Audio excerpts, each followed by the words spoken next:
Hello students, class 10 science part physics chapter number 12 electricity और हम लोग एक्सरसाइज स्टार्ट करने वाले हैं। चलिए शुरू करते हैं। तो फर्स्ट क्वेश्चन आपके पास एनसीईआरटी एक्सरसाइज में है। A piece of wire of resistance R is cut into 5 equal parts.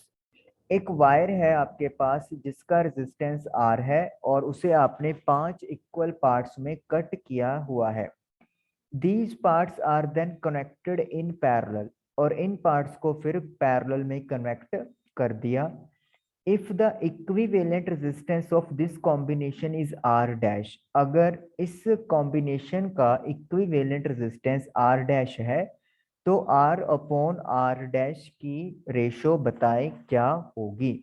चलिए व्हाइट बोर्ड पे चलते हैं और फिर हम लोग इस क्वेश्चन को सॉल्व करेंगे। New share.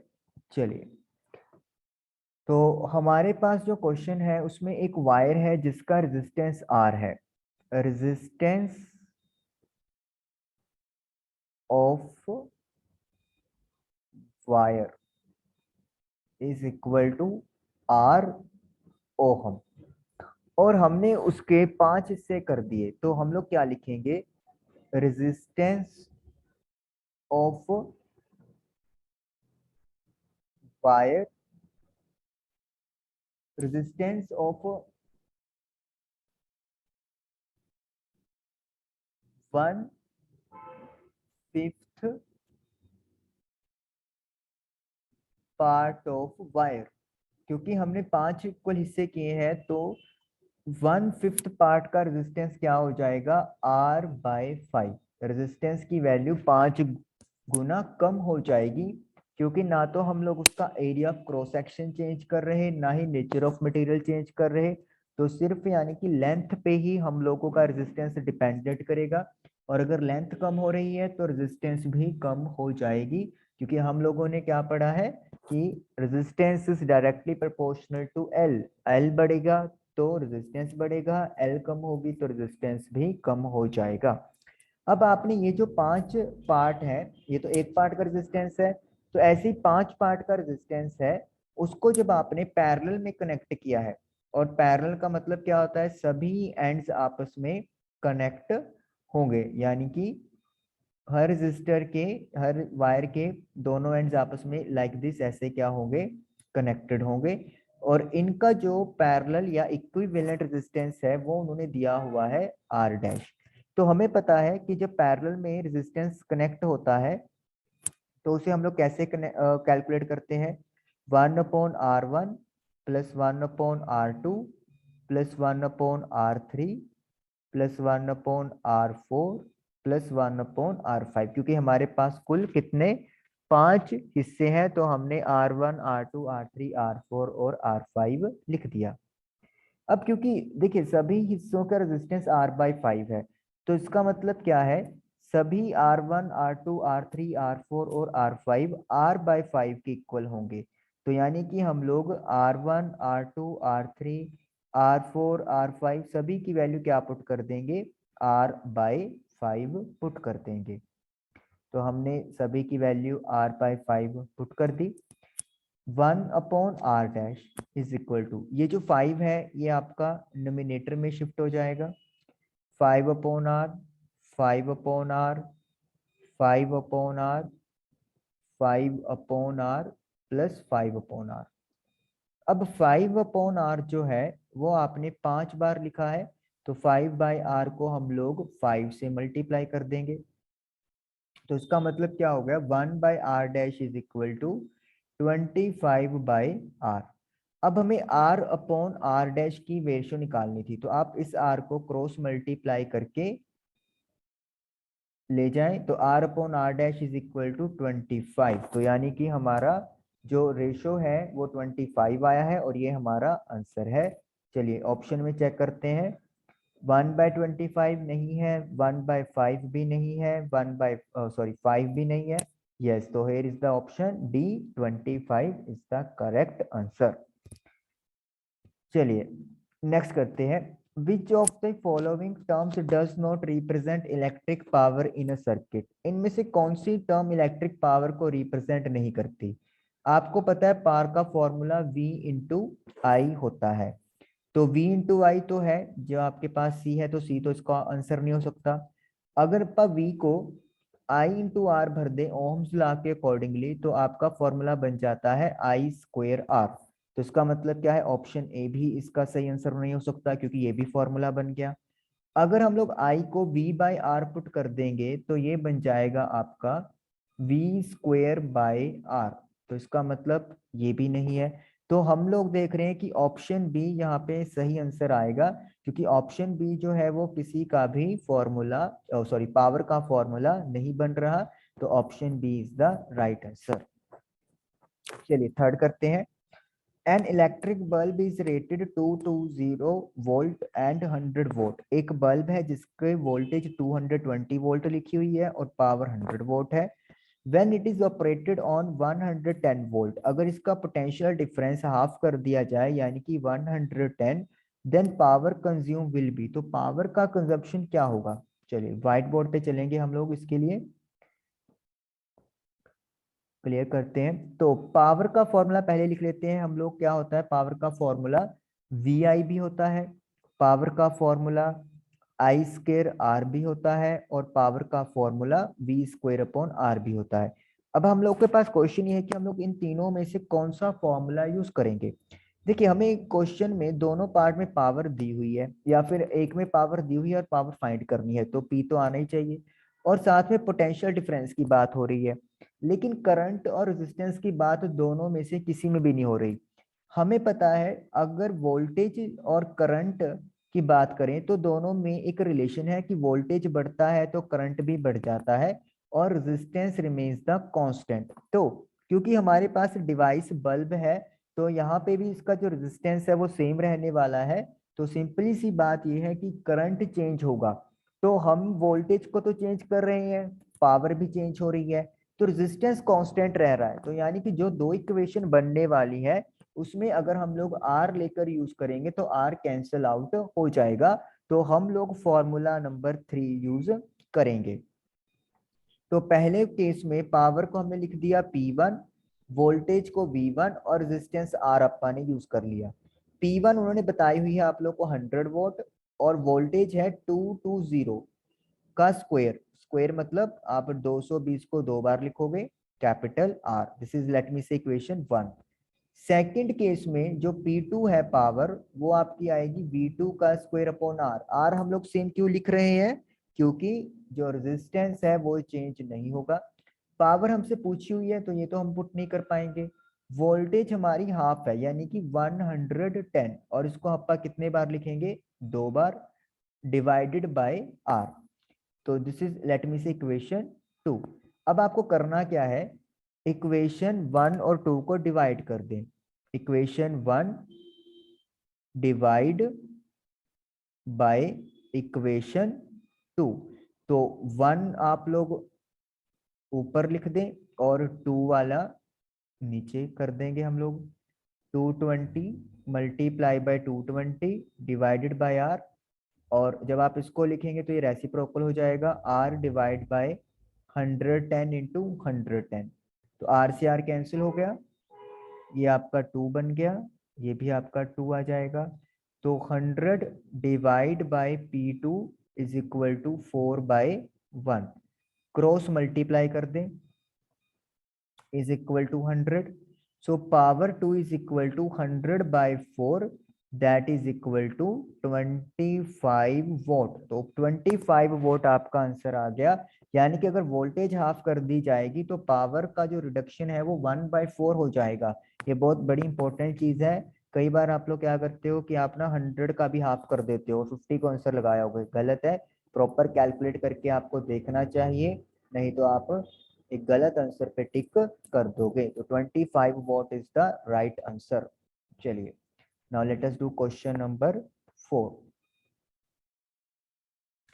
Two conducting wires of same material and of equal length and equal diameters are first connected in series and then in parallel across the same potential difference. दो conducting wires हैं, material भी same है, length भी same है, diameter भी same है। पहले उनको सीरीज में कनेक्ट किया गया, फिर पैरेलल में, और पोटेंशियल डिफरेंस सेम रखा है। Ratio of heat produced in series and parallel combination would be, series में जितना हीट प्रोड्यूस होगा और जितना पैरेलल में हीट प्रोड्यूस हो रहा है उसका रेशियो कहते हैं पता करो। चलिए अब हम लोग व्हाइट स्क्रीन पे जाएंगे।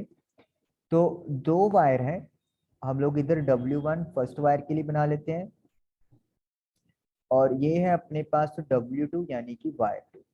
अब नेचर ऑफ मटेरियल सेम है तो उसको भी रो लेट कर लो और इसको भी रो लेट कर लो। लेंथ सेम है तो लेंथ L सेम कर लो। डायमीटर सेम है तो D लेट कर लो। अब देखो अगर डायमीटर सेम है तो रेडियस भी इक्वल होगा, और अगर रेडियस इक्वल है तो एरिया ऑफ क्रॉस सेक्शन भी क्या होने वाला है, सेम होने वाला है। तो क्या हम लोग कह सकते हैं कि जब नेचर ऑफ मटेरियल सेम है, लेंथ भी दोनों का सेम है, और एरिया ऑफ क्रॉस सेक्शन भी सेम है, तो जो रेजिस्टेंस है जिसका फॉर्मूला रो L बाय ए होता है, तो वो दोनों के लिए सेम हो गया। तो इसका मतलब क्या है कि दोनों वायर्स का जो रेजिस्टेंस है वो इक्वल है।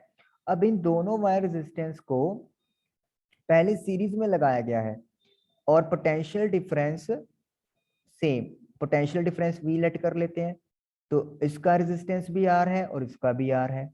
और एक बार उनको लगाया गया है पैरेलल में, ये हमने पैरेलल में लगा दिया, और यहाँ पे भी पोटेंशियल डिफरेंस V है, रेजिस्टेंस R। अब देखिए यहाँ पे जो सीरीज में रेजिस्टेंस लगा हुआ है, तो जो टोटल रेजिस्टेंस हो जाएगा उसके लिए आपको क्या करना पड़ेगा, R plus R that is 2R। और यहाँ पे पैरेलल में लगे हुए रेजिस्टेंस, तो आपको कैसे कैलकुलेट करना पड़ेगा, रेसिप्रोकल करके एडिशन करना पड़ेगा, R 1/R प्लस 1/R, तो इट विल बिकम 2/R, या फिर RP की वैल्यू क्या आ गई, R/2 आ गई। यानी कि पैरेलल में रेजिस्टेंस आधा हो गया लेकिन सीरीज में डबल हो गया। ये हमें पता ही है कि सीरीज में बढ़ जाता है रेजिस्टेंस और पैरेलल में कम हो जाता है। चलिए अब हमसे हीट की बात हो रही थी, पहले तो अपन हीट के फॉर्मूला लिख लेते हैं। हीट का फॉर्मूला होता है VIT, एक फॉर्मूला होता है आपके पास I²RT जिसे आप जूल्स लॉ ऑफ हीटिंग भी बोलते हो, और एक हमारे पास V²/RT भी होता है। वोल्टेज की बात हो रही है, हीट की बात हो रही है और रेजिस्टेंस की बात हो रही है, तो ऑब्वियसली सी बात है we will use this formula. चलिए यूज करते हैं। पहले सीरीज के लिए हीट प्रोड्यूस कर लेते हैं।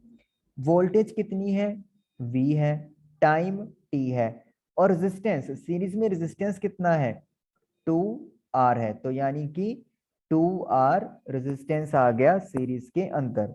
उसके बाद पैरेलल पे चलेंगे। पैरेलल में हीट प्रोड्यूस HP लगा लो, वोल्टेज कितनी है, V है, टाइम T, रेजिस्टेंस R कितना है, R/2, तो R यहाँ पे और 2 आपका हो जाएगा नोमिनेटर में, तो दिस इज इक्वेशन 2। अब उन्होंने रेशियो पूछी हुई है सीरीज अपॉन पैरेलल, यानी कि HS को आप ऊपर लिखोगे और HP को नीचे। तो सीरीज वाला हीट V²T/2R, और पैरेलल वाला हीट रेसिप्रोकल हो जाएगा R/2V²T। तो V²T से V²T कैंसिल हो गया, R से R कैंसिल हो गया, सो यू आर गेटिंग 1/2। तो यानी कि आपके सॉरी सॉरी सॉरी 1 नॉट 1/2, 1/4, 2 ये भी है 2 ये भी है, 1/4। तो सीरीज और पैरेलल में जो हीट प्रोड्यूस हो रहा है उसका रेशियो 1/4 है। और यहाँ पे हमारा कौन सा ऑप्शन करेक्ट आएगा, हमारा ऑप्शन सी यहाँ पे सही आएगा। चलिए now let us do question number 5।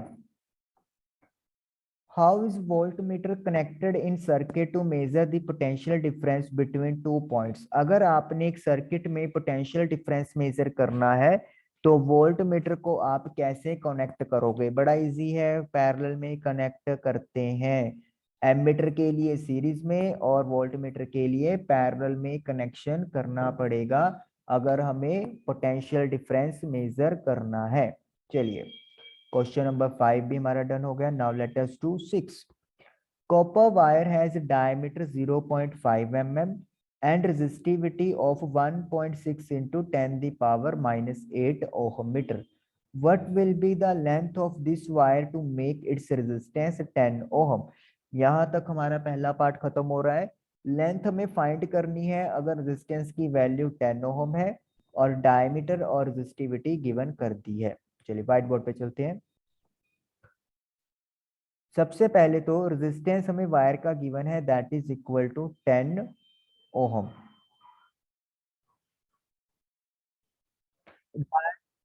क्या हुआ है 0.5 mm, तो mm को हम लोग मीटर में कन्वर्ट कर लेंगे और मीटर में कन्वर्ट करने के लिए 10⁻³ से मल्टीप्लाई करना पड़ेगा। अगर हमें डायमीटर पता है तो we can find out the radius, divide by 2 कर दें इंटू 10⁻³ मीटर। उसके बाद हमें लेंथ फाइंड आउट करनी है। रेजिस्टिविटी हमें गिवन है, चलिए एक बार देखते हैं रेजिस्टिविटी कितनी गिवन थी हमें। 1.6 इंटू 10⁻⁸ -8 यस 1.6 इंटू 10⁻⁸ और आपको रेजिस्टिविटी की यूनिट ओहम मीटर मालूम होनी चाहिए। चलिए सबसे पहले तो फॉर्मूला यूज कर लेते हैं। आपको पता है फॉर्मूला क्या होता है, rho L by A is equal to resistance. Rho की वैल्यू आपके पास है, दैट इज रेजिस्टिविटी जो नेचर ऑफ मटेरियल को बताता है। लेंथ मुझे नहीं पता, एल। एरिया आपको पता है, अगर वायर का रेडियस पता है तो एरिया निकालने का फॉर्मूला क्या होता है, that is pi R square. तो पाई की वैल्यू 22/7 और रेडियस है 0.5/2 इंटू 10⁻³ स्क्वायर है, तो यानी कि 2 बार लिखना पड़ेगा आपको, इंटू 10⁻³ आर रेजिस्टेंस की वैल्यू 10 है, तो L is equal to 10 multiply by 22/7 5/20, point हटा के नीचे 10 लिख दिया। यहाँ पर भी वही चीज की जा रही है। 1.6 इधर आके डिवाइड में हो जाएगा और 10⁻⁸ चलिए L इज इक्वल टू, अब यहाँ पे आप लोगों को कैलकुलेशन करनी है। चलिए पहले 10 सॉल्व कर लेते हैं। 22 इंटू 25, तो 22 इंटू 25 कर लेते हैं, ये बन गया मेरा 550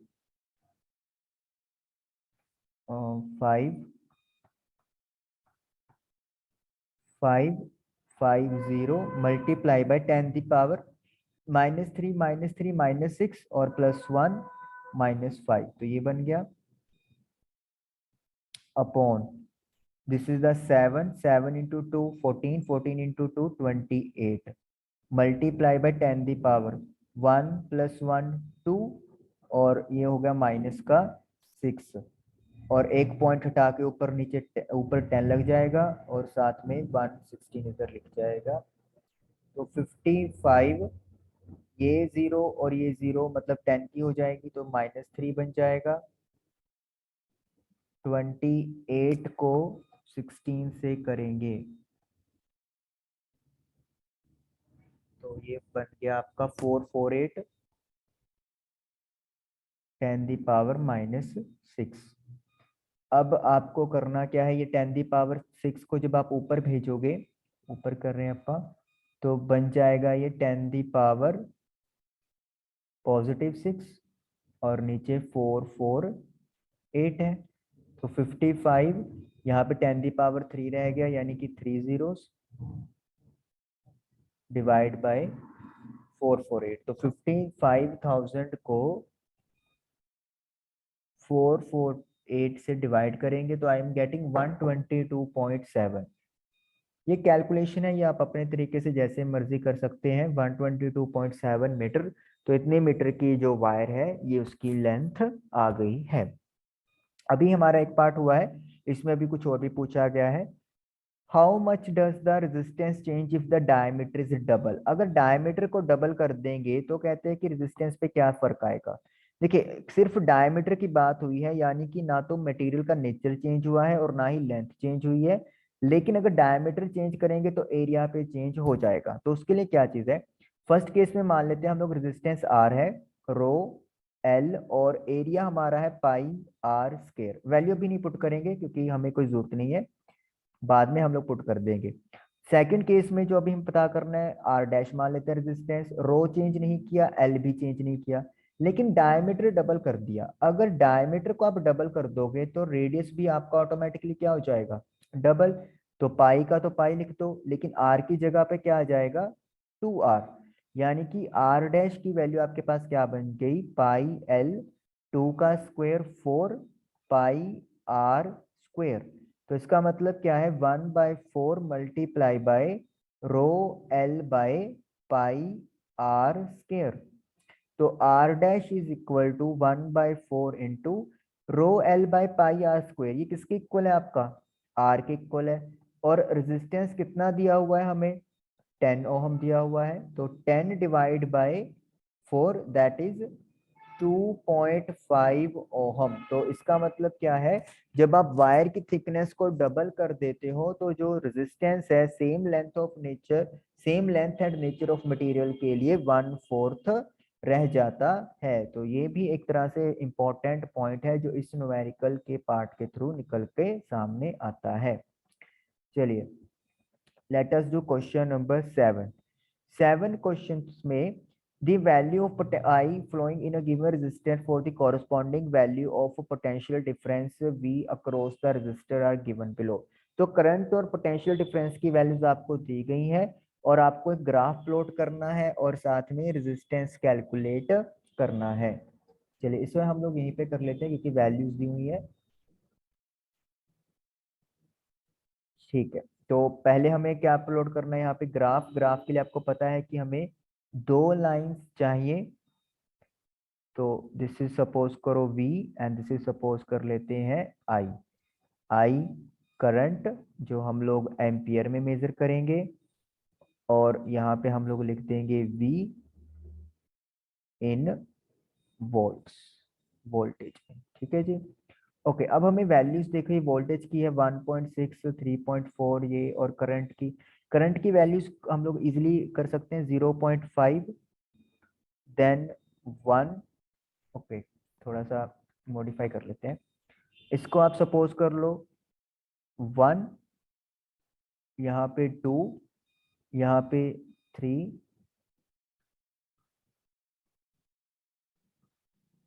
2, 3 and 4 current in amperes. Okay, voltage आपको चाहिए 1.6, 3.4। तो मतलब आप लोग वैल्यू यहाँ पे क्या ले सकते हो, 1.5, यहाँ पे आप 3, यहाँ पर आप वैल्यू ले लो 4.5 और यहाँ पर 6, 1.5 का गैप आप लोग बना लो। ठीक है, और 6 है तो इधर 9। नहीं मज़ा नहीं आया ना, एक मिनट रुक जाओ, ये इसको इरेज कर लेते हैं सारे को। तो यहाँ पे दोबारा बनाते हैं थोड़ा सा। चलिए पहले करंट के वाले बनाते हैं। करंट के लिए इजी है 1, क्योंकि वैल्यू छोटी है और ग्राफ की जो लेंथ है वो भी हमारे अकॉर्डिंगली सेट आ रही है। वोल्टेज में थोड़ा सा है, हमें हमें यहाँ पे 13 तक चाहिए। तो हम लोग यहाँ पे 2 का बना लेते हैं। आपके पास ग्राफ होगा तो आपका थोड़ा ज़्यादा अच्छा बनेगा, क्योंकि वहाँ पे आपके पास स्पेस ज़्यादा होगी। चलिए यहाँ पे आपने लिखना है करंट इन एम्पियर, और यहाँ पे आपने लिख देना है पोटेंशियल डिफरेंस इन वोल्ट, क्योंकि यहाँ पे स्पेस की प्रॉब्लम है तो इसलिए आप लोग यहाँ पे लिखेंगे potential difference in volts, volt sorry. चलिए तो पहला हमारे पास है वोल्ट्स ही है। तो पहला हमारे पास है 0.5 पे 1.6। तो 0.5 पे 1.6 ये अराउंड यहाँ पे आप लगा लो। नेक्स्ट इज 3.41, 1 पे 3.4, तो ये अराउंड यहाँ पे आ जाएगा। नेक्स्ट है 2 पे 6.7, 6.7 थोड़ा सा यहाँ पे। 3 पे 10.2, 10.2 यहाँ पे आप लगा लो। और देन 4 पे है 13.2, सो 13.2 थोड़ा सा यहाँ पे आ जाएगा। तो मतलब ये आपका ग्राफ प्लॉट हो जाएगा। तो ये ऑलमोस्ट एक स्ट्रेट लाइन जाएगी, जरूरी नहीं कि प्रॉपर स्ट्रेट लाइन जाए, क्योंकि अप्रोक्सीमेटली ये कांस्टेंट रहता है, पूरा एग्जैक्टली कांस्टेंट नहीं होता है। तो लाइक दिस ऐसे हमारा एक तरह से ग्राफ प्लॉट हो जाएगा। अब उन्होंने बोला है कि रेजिस्टेंस पता करो। देखिए रेजिस्टेंस के लिए क्या है, अब रेजिस्टेंस की वैल्यू थोड़ी थोड़ी डिफरेंट होती जाएगी। तो आपको पहले क्या कैलकुलेट करना है, R1। R1 के लिए आपको क्या करना पड़ेगा, इस वैल्यू पे कितना रेजिस्टेंस आएगा। देखिए R1 का फॉर्मूला V1/I1, कितनी वोल्टेज है 1.6 और कितना करंट है 0.5। मैं कैलकुलेटर से कैलकुलेट करूंगा, आपको इस तरह का कोई क्वेश्चन नहीं मिलने वाला है एग्जाम में, ये आप दिमाग में बिठा लीजिए, क्योंकि आपको प्लॉटिंग करने के लिए बोल सकते हैं लेकिन ऐसे वैल्यू फाइंड करने के लिए बोलना बहुत मुश्किल चांस है। 3.2 क्योंकि टाइम कंज्यूमिंग क्वेश्चन बन जाएगा। देन R2 निकालेंगे तो second voltage divide by second current, 3.4 divide by 1, तो ये यहाँ पे तो इजी कैलकुलेशन है, 3.4 आ गया। R3 के लिए तीसरी वोल्टेज और तीसरा करंट 6.7 डिवाइडेड बाय 2, तो 6.7 को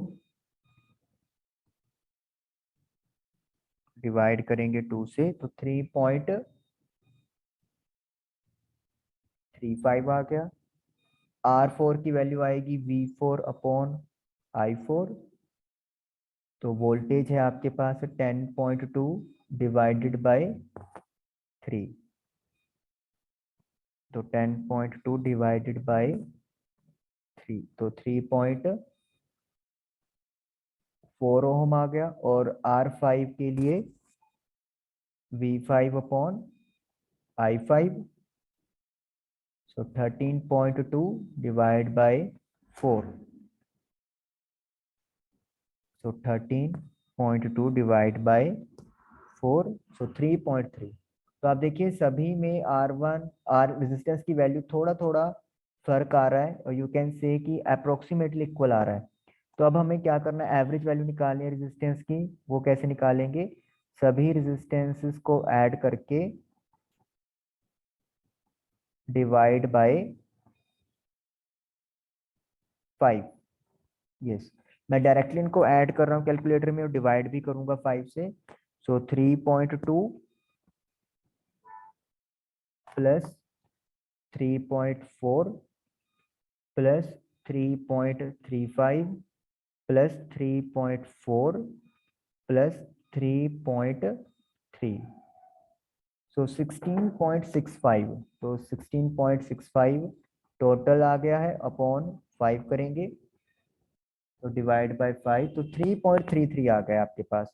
तो यानी कि 3.33 ओहम जो है वो एवरेज रेजिस्टेंस आप लोग बोल सकते हो, वो वैल्यू आ गई। और इस तरीके से क्वेश्चन नंबर 7 आप लोगों का डन हो गया।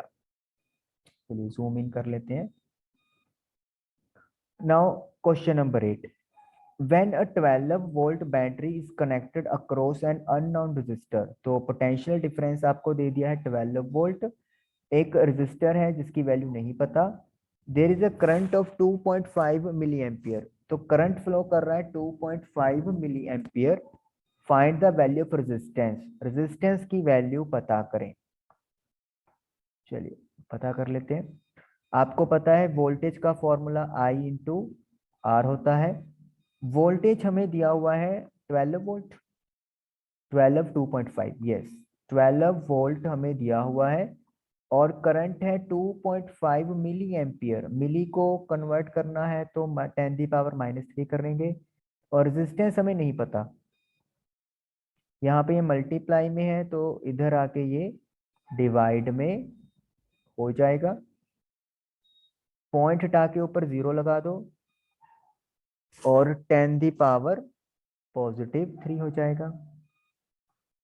ये बन गया आपका 5 और ये बन गया 24, तो 24 डिवाइड बाय 5 इंटू 10⁻³। 24 का 5 से करेंगे तो 4.8 इंटू 10⁻³ ओहम आ जाएगा। इसे आप लोग 4.8 किलो ओहम भी लिख सकते हैं 10⁻³ से डिवाइड करके, या फिर आप 4800 ओहम भी लिख सकते हैं।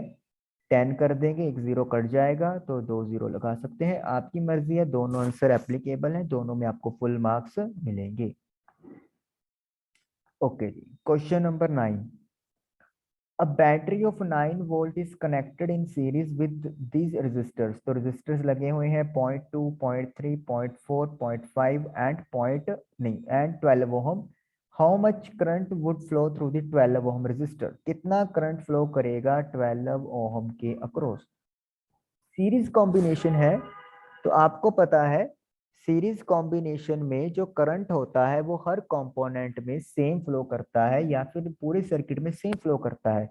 तो यानी कि जो यहाँ पर 5 रजिस्टर लगे हुए हैं 0.2 0.3 0.4 0.5 एंड 12 ओम, और आपके पास जो पोटेंशियल डिफरेंस है दैट इज 9 वोल्ट, 9 वोल्ट का पोटेंशियल डिफरेंस है, वो इस तरीके से कनेक्ट किया हुआ है 0.2 0.3 0.4 0.5 एंड 12 ओम। अब एक सीरीज में करंट सेम रहता है तो इसका मतलब क्या है, अगर हमें सर्किट का करंट पता चल जाए तो वही करंट 12 ओम से भी पास करेगा। तो करंट का फॉर्मूला क्या होता है, V बाई आर। ये हमें कैसे पता, this is by using Ohm's law, V is equal to I R होता है, तो I is equal to V by R. Voltage कितना है 9, रेजिस्टेंस इस सीरीज में कनेक्टेड है तो सीरीज में आपको पता है टोटल रेजिस्टेंस या इक्विवेलेंट रेजिस्टेंस कैसे निकलेगा, सभी रेजिस्टेंस की वैल्यूज को क्या कर देंगे, ऐड कर देंगे। तो 9 अपॉन, तो ये आपका बन जाएगा 13.4 I think, just a second अभी देख लेते हैं, वैसे तो कंफर्म है बट फिर भी पॉइंटों की कैलकुलेशन है। यस 1.4 तो 13.4, तो पॉइंट हटा के आप क्या लगा दोगे यहाँ पर 90, 90 डिवाइड बाय 134। अब 90 को 134 से डिवाइड करेंगे तो वी विल गेट 0.67, तो 0.67 एम्पियर का करंट इस सर्किट में फ्लो कर रहा है और इस रेजिस्टर से भी फ्लो करेगा।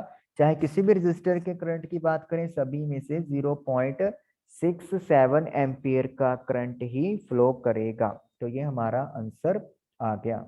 चलिए question number 10, this is the last question which we are going to do today. How many 176 ohm resistors in parallel are required to carry 5 ampere on a 220 volt line? 220 voltage की line है आपके पास और आपने वहां पर कितने resistor लगाने हैं ये आपसे पूछा गया है ताकि 5 एम्पियर का करंट फ्लो हो सके। ओके चलिए देखते हैं कितने रेजिस्टर हम लोग लगा सकते हैं। मैं यहाँ पे एक पैरेलल में रेजिस्टर्स लगाने का एक डायग्राम बना रहा हूँ। चलिए देखिए, दिस इज फर्स्ट रेजिस्टर 176 ओम, सभी की वैल्यू 176 ओम है, फिक्स है, इसकी भी 176 है, ये भी हमें नहीं पता ये कितने लगेंगे तो हमने यहाँ पे ये डॉट लगा देना। इसका मतलब क्या है कि हमें नहीं पता कितने रजिस्टर लगने वाले हैं और हम लोग उनकी नंबरिंग क्या लेट कर लेते हैं, N. Let the number of resistors is equal to N, N हम लोग लगा लेते हैं। अब देखिए ये सारे पैरेलल में कनेक्टेड हैं और पैरेलल में जब कनेक्ट होते हैं तो आपको पता है करंट डिवाइड हो जाता है और करंट टोटल हमें कितना मिल रहा है 5 एम्पियर। तो इसका मतलब क्या है, जो करंट है वो यहाँ पे आपका I1 plus I2 plus I3 plus I4 plus IN इतने रजिस्टर्स में डिवाइड हुआ होगा। करंट 5 है, करंट का फॉर्मूला क्या होता है, वोल्टेज अपॉन रेजिस्टेंस, तो V upon R1 V upon R2 और V अपॉन RN। हमने V को क्यों चेंज नहीं किया, क्योंकि हमें पता है पैरेलल कॉम्बिनेशन में पोटेंशियल डिफरेंस सेम रहता है। वोल्टेज की वैल्यू आपके पास कितनी है 220 और R1 की वैल्यू 176। सेकंड के लिए भी वोल्टेज 220 और रेजिस्टेंस की वैल्यू 176। इसी तरीके से वोल्टेज की 220 और रेजिस्टेंस की 176 और ये कितनी बारी लिखा जा रहा है, n टाइम्स लिखा जा रहा है। तो यानी कि हम लोग इसको क्या लिख सकते हैं, 220 अपॉन 176 मल्टीप्लाई बाय n। तो 176 को आप मल्टीप्लाई कर दें और 220 से डिवाइड कर दें is equal to n। Now it will be 44, इसके साथ आपका ये कट जाएगा, तो n की वैल्यू कितनी आ गई है, 4 आ गई है। तो यानी कि नंबर ऑफ रजिस्टर्स जो कनेक्टेड हैं इस कॉम्बिनेशन में दे आर 4। तो 4 रजिस्टर्स आप लोगों ने यहाँ पर लगाए हुए हैं और इस तरीके से आप लोगों का ये न्यूमेरिकल भी डन हो गया। चलिए, तो उम्मीद है कि आपको ये 10 क्वेश्चंस क्लियर हुए होंगे, इनकी एक बार प्रैक्टिस जरूर करेगा। Thank you for watching the video.